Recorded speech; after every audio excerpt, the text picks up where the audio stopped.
Hello students, पिछली class में हमने अपना थर्ड चैप्टर स्टार्ट किया था रेशों से वस्त्र तक। हमने इसमें जानतर रेशो के बारे में पढ़ा था कि जो जंतुओं से प्राप्त होने वाले रेशे होते हैं उन्हें हम जानतर रेशे कहते हैं। फिर इसके बाद हमने जानतर रेशो के बारे में पढ़ा था कि कौन कौन से होते हैं। हमने ऊन के बारे में पढ़ा था, रेशम के बारे में पढ़ा था। ऊन हमें किन किन जानवरों से प्राप्त होती है इसके बारे में पढ़ा था। राजस्थान के किन किन क्षेत्रों में किन किन कौन से जंतुओं का पालन किया जाता है ऊन की प्राप्ति के लिए, इसके बारे में भी हमने पढ़ा था। हमने रेशों से ऊन तक यानी कि इस विषय के बारे में पढ़ा था कि भेड़ पालन और प्रजनन की प्रक्रिया के बारे में पढ़ा था हमने कि भेड़ का पालन कौन कौन से क्षेत्रों में कौन कौन से लोग करते हैं और कौन कौन से क्षेत्रों में इनका पालन सर्वाधिक किया जाता है, कहाँ पर किया जाता है, प्रजनन किस प्रकार से इनका कराया जाता है जिससे कि अच्छी गुणवत्ता के बाल वाली भेड़ों का उत्पादन किया जा सके। आज हम पढ़ेंगे रेशों को ऊन में संसाधित करना, यानी कि जो रेशे हम उनके बालों से निकालते हैं, क्योंकि हम बालों से उनकी कटाई करते हैं, बालों की कटाई करते हैं, फिर उसको ऊन में परिवर्तित करते हैं। तो वो किस प्रकार से किया जाता है ये कार्य, आज हम उसके बारे में पढ़ेंगे। स्वेटर बुनने अथवा शॉल बनाने के लिए उपयोग की जाने वाली ऊन एक लंबी प्रक्रिया के द्वारा प्राप्त उत्पाद होती है, क्योंकि जो भी हम शॉल बनाने के लिए या स्वेटर बुनने के लिए जो ऊन हमको बाजार में मिलती है वो उसे आप घर ले आते हैं और उससे आप स्वेटर बना लेते हैं, शॉल बना लेते हैं। लेकिन क्या आपने कभी सोचा है कि इसको बनाने के लिए जो ये कहाँ बनती है और जो मशीनों के द्वारा जब इसे अगर बनाया भी जाता है तो ये किस किस प्रोसेस के द्वारा कहाँ से कहाँ तक पहुँचती है और कहाँ तक जाकर के इस ऊन का निर्माण होता है। इसमें निम्नलिखित चरण सम्मिलित होते हैं। पहला चरण होता है, इसमें भेड़ों के बालों को त्वचा की पतली परत के साथ शरीर से उतार लिया जाता है। यानी कि क्या किया जाता है कि भेड़ों की बाल मशीन आती है, उस मशीन से भेड़ों के बालों को उसकी त्वचा की पतली परत के साथ में निकाल दिया जाता है। यह प्रक्रिया क्या कहलाती है? ऊन की कटाई कहलाती है। भेड़ के बाल उतारने के लिए उसी प्रकार की मशीन का उपयोग किया जाता है जैसे कि नाई के द्वारा बाल काटने के लिए प्रयुक्त की जाती है। यानी कि जो नाई उस्तरा जिसे बोलते हैं, उसका उपयोग वो क्या करते हैं, हमारे सिर से बालों को निकालने के लिए यूज़ करते हैं। उसी प्रकार से जो भेड़ की ऊन की जो कटाई की जाती है, भेड़ के बालों की जो कटाई की जाती है, वो भी इस प्रकार की मशीन के द्वारा की जाती है। सामान्यतः बालों को गर्मी के मौसम में काटा जाता है। इसे कब काटा जाता है? गर्मी के मौसम में काटा जाता है, क्योंकि आपको पता है कि हम सर्दियों में बाजरा खाते हैं।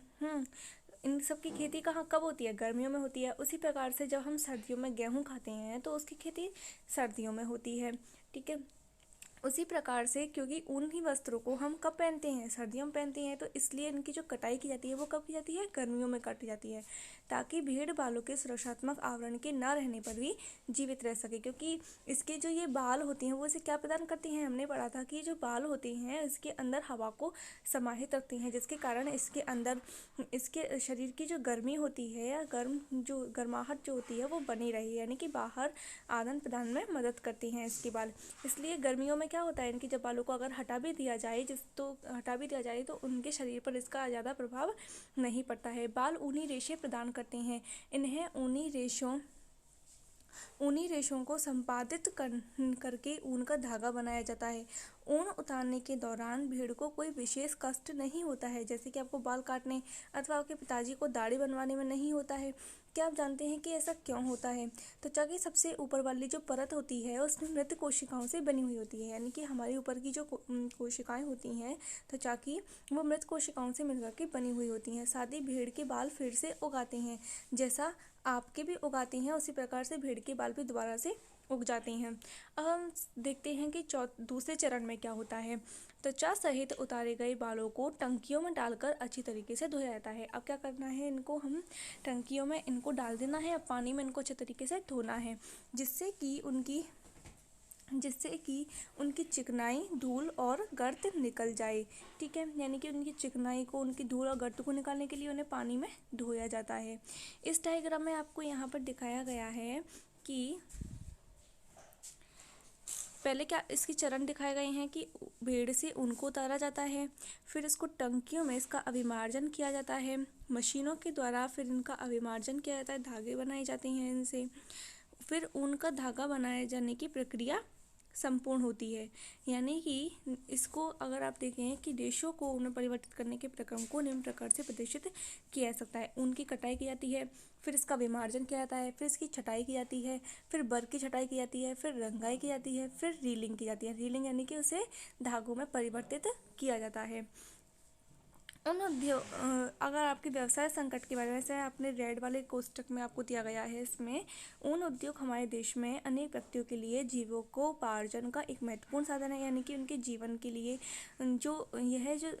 ये जो उद्योग हैं वो उन्हें क्या प्रदान करते हैं, उन्हें एक जीवन का एक उपार्जन होती है। यानी कि उनके जीवन को चलाने के लिए एक आजीविका होती है। लेकिन छटाई करने वालों का कार्य जोखिम भरा होता है।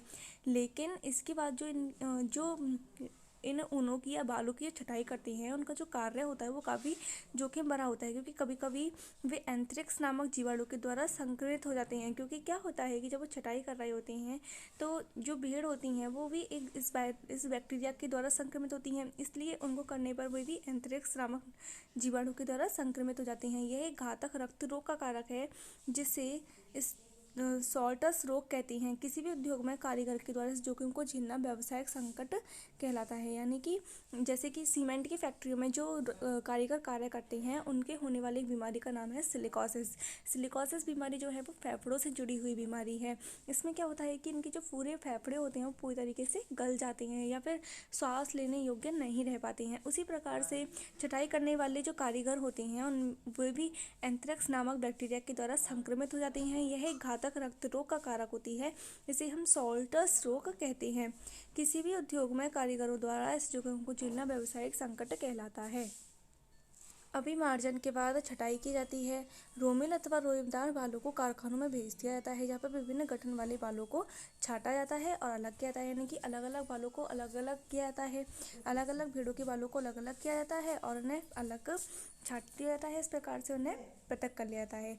चौथे चरण में क्या होता है कि इसमें बालों को सुखाया जाता है, क्योंकि हमने तीसरे चौथे चरण में क्या किया था, उन्हें धोया था, जिसके कारण उनकी चिकनाई धूल गट निकल जाए।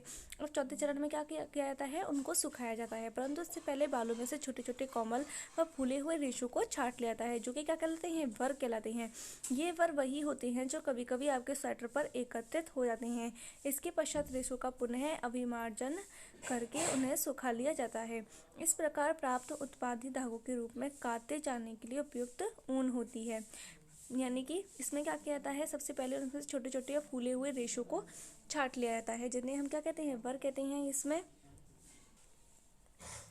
वर कहते हैं और इन्हें हटाना आवश्यक भी होता है, क्योंकि ये क्या होते हैं, धागे को बनाने में ये उनको कठिनाई प्रदान करते हैं। अब पांचवें चरण में क्या होता है, रेशों की विभिन्न रंगों में रंगाई की जाती है, क्योंकि भेड़ अथवा बकरी की सामान्य ऊन काली, भूरी और सफ़ेद होती है। अब क्या किया जाता है कि रेशे जो होती हैं उन्हें विभिन्न रंगों में उनकी रंगाई की जाती है, क्योंकि भेड़ अथवा बकरी की सामान्य ऊन क्या होती है, काली, भूरी और सफ़ेद होती है। इसलिए उन्हें अलग अलग रंग में रंगने के लिए, जैसे कि नीली, लाल, ऑरेंज, इन सभी में करने के लिए सफ़ेद कलर की ऊन का ही उपयोग किया जाता है रंगाई के लिए।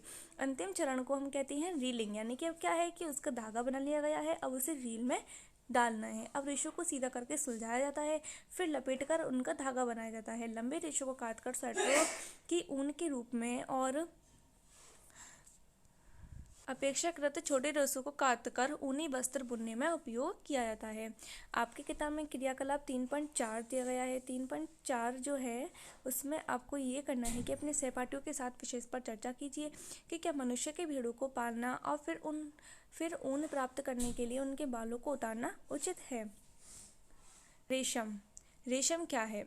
रेशम जो है वो सिल्क के रेशे भी जांतव रेशे होती हैं। रेशम के कीट रेशम के फाइबरों को बनाते हैं। रेशम प्राप्त करने के लिए रेशम के कीटों को पाला जाता है, जिसे हम रेशम कीट पालन या सेरीकल्चर भी कहते हैं। अपनी माताजी, चाची जी, दादी जी से विभिन्न प्रकार के रेशम अथवा रेशमी साड़ियों के बारे में जानकारी प्राप्त कीजिए। अगर आपके घर में किसी के पास रेशमी साड़ी है तो आप उसे देखिए, उसके बारे में जानकारी प्राप्त कीजिए कि उसके धागे कितने रेशम जैसे होते हैं, कितने कोमल होते हैं, सॉफ्ट होते हैं। विभिन्न प्रकार के रेशमों को सूचीबद्ध कीजिए। इससे पहले कि हम रेशम प्राप्त करने के प्रक्रम पर चर्चा करें, रेशम के कीट के जीवन चक्र के बारे में भी जानना आवश्यक है कि रेशम कीट का जीवन चक्र है क्या और ये कौन इसको बनाता है, उसका नाम क्या है, किस तरीके से वो उसे बनाता है। मादा रेशम कीट क्या देती है? अंडे देती है, जिनसे लार्वा निकलते हैं। लार्वा जो होते हैं वो क्या होते हैं? उसके जैसे कि कोई जीव है वो अंडा दे रहा है, तो अंडे से वयस्क बनने की जो प्रक्रम होती है, जो बीज की अवस्था होती है, उसे हम लार्वा कहते हैं। इसे और उसका नाम क्या होता है? उसका नाम होता है कैटरपिलर या इल्ली। इसे हम रेशम कीट भी कहते हैं। ये आकृति में क्या करते हैं? वृद्धि करते हैं। जब कैटरपिलर अपने जीवन चक्र की अगली अवस्था में प्रवेश करने के लिए तैयार होता है तो ये क्या कहलाता है? प्यूपा या फिर कोशित कहलाता है।